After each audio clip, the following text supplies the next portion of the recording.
Senator Ayres. Mr Acting Deputy President. This bill inserts a definition of academic freedom and freedom of speech into the Higher Education Support Act. Including such a definition was a recommendation of the French Review into freedom of speech in higher education. Most in the university sector are prepared to live with this bill, although I'm pretty sure that they're tired of the government devoting so much of its time in higher education to culture wars on student campuses. Including it was also a condition of One Nation's support for the Job Ready Graduate program. Another example where this government has made concessions to One Nation, and we should retain some vigilance about the government's preponderance to reach agreements with the One Nation party. The genesis of this bill tells us a great deal about the government's priorities. The bill, as I said, is the product of the French Review.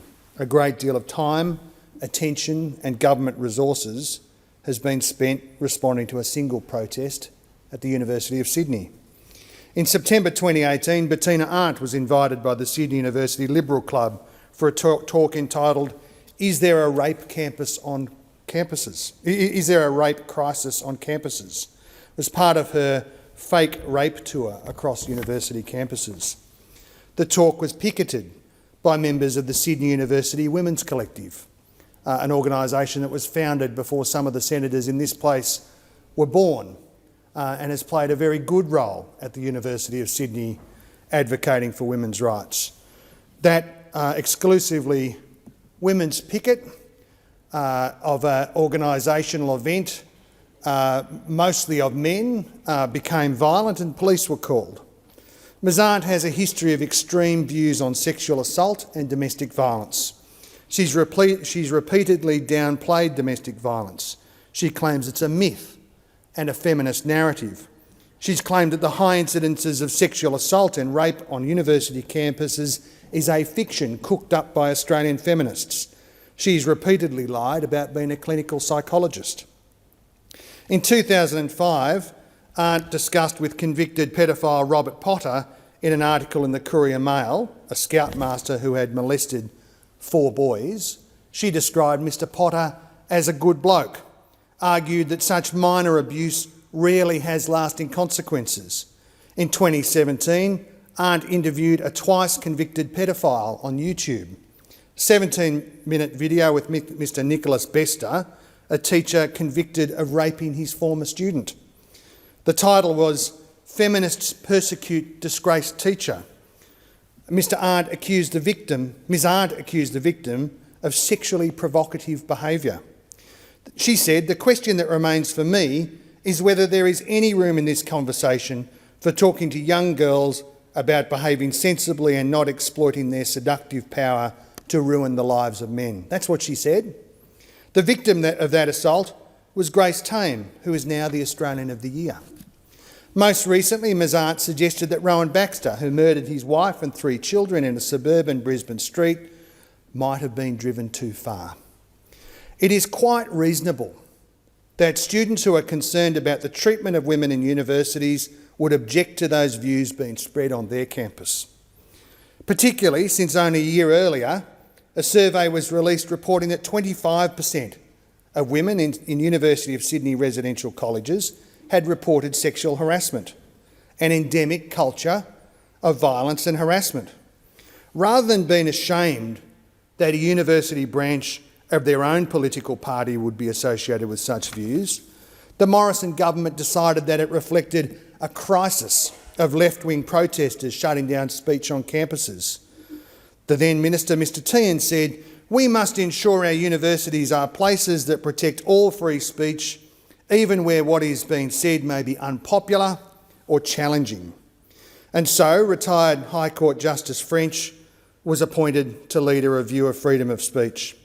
And as a lingering insult to those students, to the victims of sexual assault on campus and to women across the country, the Morrison government awarded Ms Arndt the Order of Australia Medal for her services to gender equality.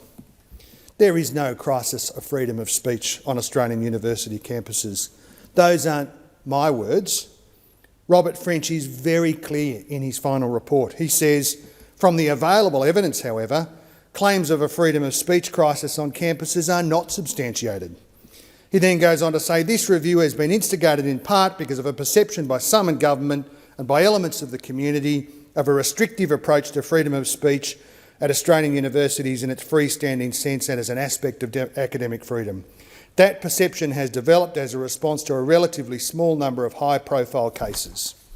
Those are the words of a government-initiated report, chaired by their hand-picked justice. And this confected, self-serving grievance narrative from people on the other side about free speech on campuses, just because somebody who was smarter than you at university told you that you were wrong in a tutorial, doesn't mean there's a crisis. They might have actually done the reading. They might have actually done the work. They might have got there on merit, and they're entitled to their view. If you really want to be self-appointed warriors for free speech, here are some real causes that you could take up. You could defend journalists who risk prosecution to report on war crimes in Afghanistan. You could stand up for the right of public servants to express political opinions on their private social media. You could reform our outdated defamation laws that are too often abused by the rich and powerful. But that would involve standing up for people who are not on your side. From those on the other side, it's not a matter of principle, it's a matter of retribution. And there are consequences that flow from this. The reason that this bill is before the Senate today is because a university Liberal club wanted to hold an event saying that women lie about rape. Disgracefully, they weren't the only such club. The La Trobe University Liberal Club, the Macquarie University Liberal Club, the University of New South Wales Conservative Club, all of them hosted events saying that women lie about rape. What an indictment of the youth wing of your political party.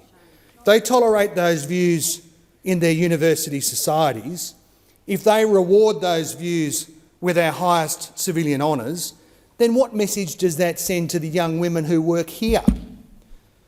After Bettina Arndt's comments about the death of Hannah Clark and her 3 children, senators on the other side finally did the right thing. Exactly 1 year ago today, every senator, bar the One Nation party, voted to support this motion. The Senate agrees that 1, Ms Arndt's comments are reckless and abhorrent. 2, the values that underpin Ms Arndt's views on this horrific family violence incident are not consistent with her retaining her Order of Australia. The motion was sent to the Governor-General and the Governor-General did nothing. In Senate estimates, we found out why. While the Governor-General does have the power to unilaterally rescind the Order of Australia, the Governor-General's secretary said, in practice, the Governor-General does always act on the advice and recommendations of Council. And who selects the Council of the Order of Australia? The Prime Minister does. Every coalition senator in this place vowed to strip Bettina Arndt of her Order of Australia, and so they should.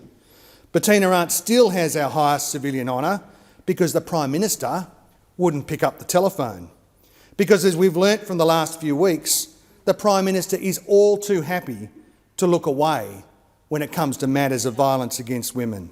He obfuscates, he hides, he apparently only acts on the advice of his wife, because he will not do anything for Australian women that requires an iota of moral courage. And then 1 month ago, he stood up and awarded Ms Tame Australian of the Year. Grace Tame, who fought for and won the legal right to tell her story of her sexual assault. Grace Tame, who would know what it actually means to fight for freedom of speech. Grace Tame, who Bettina Arndt blamed for her own sexual assault. It was Bettina Arndt's sympathetic public interview with a convicted paedophile, the man convicted of her rape, that precipitated Ms Tame's legal battle in the first place. I don't know how the Prime Minister could look her in the eye. The previous year, Ms Tame had this to say about Bettina Arndt's Order of Australia. It might seem trivial to take away one individual's award, but it's about a principle. There is a principle at stake here, and it's about demonstrating to people that we cannot reward people who validate abusers and people who capitalise on the weaknesses and vulnerability of others. Those are words that should echo throughout the halls of this building. It's not a crisis of freedom of speech on university campuses that should concern this government. It's a crisis of moral courage of this government to deal with violence against women, and it comes from the very top.